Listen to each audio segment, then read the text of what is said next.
Good day, everyone. I am Cherry Aguatno, and my topic for today is about flash fiction.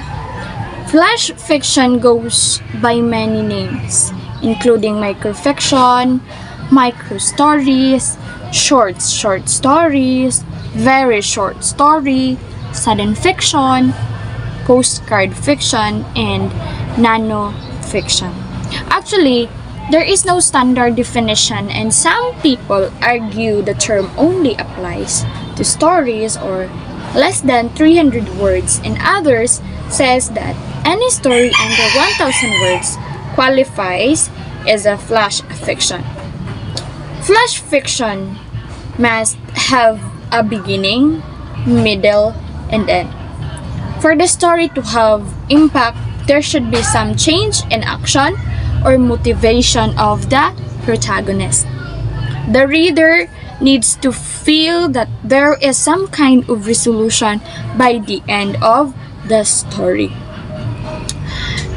There are some essentials of flash fiction or microfiction. The story is short in length. This could be a brief of 6 words as long as 1000 words. The tale must engage with the reader's emotions. Your characters must be fully developed, not a cardboard or cutouts. Good fiction includes a surprise or plot twist. The ending should be unexpected and not predictable. The story should mark a change or epiphany for the main character. This could be a physical change or a mind that has life-changing impact. So, what are the characteristics of flash fiction? If you are writing a flash fiction story, it is important to know how they are similar and different to a longer stories.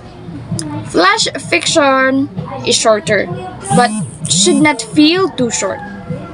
Here are some traits of a strong flash fiction. First is the story structure. A flash fiction story is not the shortened version of a long story. It still follows the elements of plot, including the beginning, middle, and end, as well as a conflict and satisfying resolution. Another, the setting. Most flash fiction stories takes place in one setting, as moving between location uses up too much space. It allows the writer and the reader to focus on the plot. Another, the characters and the backstory. Flash fiction pieces are plot driven, include no more than 3 or 4 characters.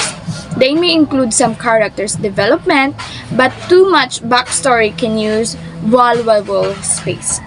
Another characteristics of flash fiction is the description. One may think that the flash fiction stories are short on description to save space. Yes, that's correct. However, a strong piece can balance vivid descriptions with a quick-moving plots. Stories that lack description are not satisfying to read, and flash fiction piece should feel complete. Now, let's talk about the 6-word flash poetry.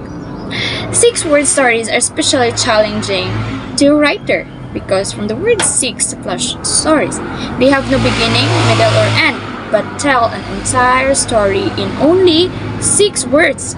The most famous example of 6-word story is attributed to Ernest Hemingway. Example, for sale, baby shoes never wore.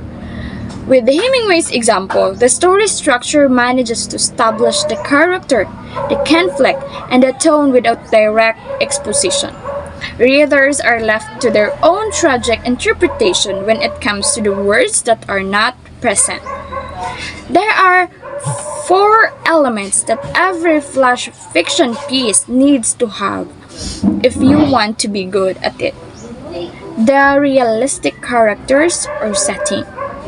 The obvious concern is in flash fiction is how do I make my characters and setting real in 1000 words or less?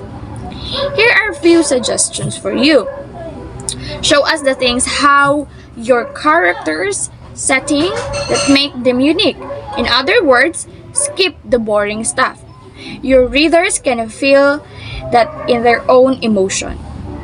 Keep the number of the characters and setting low. One major or supporting character per every 300 to 500 words is a good metric, and most flash fiction stories only have one setting. Stick with one character point of view if possible, or maybe two. Whenever possible, write a dialogue that both advances the story and reveals the character. Another is a solid plot structure. My story can only be 100 words long. Do I even need to story structure? Of course you do. Perhaps now more than ever. Establishing a recognizable beginning, middle, and end. Your story can begin in the middle of something, but the conflict and the characters have to develop in the middle. We also need some kind of resolution at the end, even if it's somewhat obscure. In the beginning, start with a gripping hook, just like a novel, to pull us into the story. Your end lines should also pack significant punch. Remember, above all else, something has to happen. Gripping conflict, tension. If you haven't heard by now, great fiction of any length needs both conflict and tension in order to drive the characters and the plot. There are two kinds of conflict, under which all of kinds fall, internal and external. Both are useful tools for motivating your characters and moving the story along by creating tension. Here's how. In general, conflict means that something opposes your character. An internal conflict means that something within your character opposes him. Ask him questions to figure out what it is. Is it hidden disease, a hurt from his past, a dark secret, or self-doubt? External conflict comes from outside the character, usually from one of three sources: other characters, antagonists, the setting, or events. Combine the two types of conflict against your character and his in her in for a rough ride, which means your readers can expect a compelling story. Not all conflict in your story has to be resolved in the traditional sense. It's okay to let the readers wonder how things work out, as long as you plant clues that give them an indication. An excellent editor. Yes, you need to pay your flash fiction the same respect you'd pay your novel by ensuring that it is well edited. Some of us are capable editors on our own, but that doesn't mean we shouldn't get help here. No matter how good of writer you think you are, or actually maybe, you need to have another set of eyes to read and edit your piece before you submit it, especially if you are going to publish. Remember that every word cut is to your own benefit. You never know when you may add or move the content later on. Utilize others or critic groups and partners, test readers, or hire a professional. Make sure that you follow all subscription guidelines. That's something as publisher really want you to do for you to be an effective flash fiction writer. I hope you learned something with what I have explained to you all. That's all. Thank you, and thank you for watching and listening. Have a good day.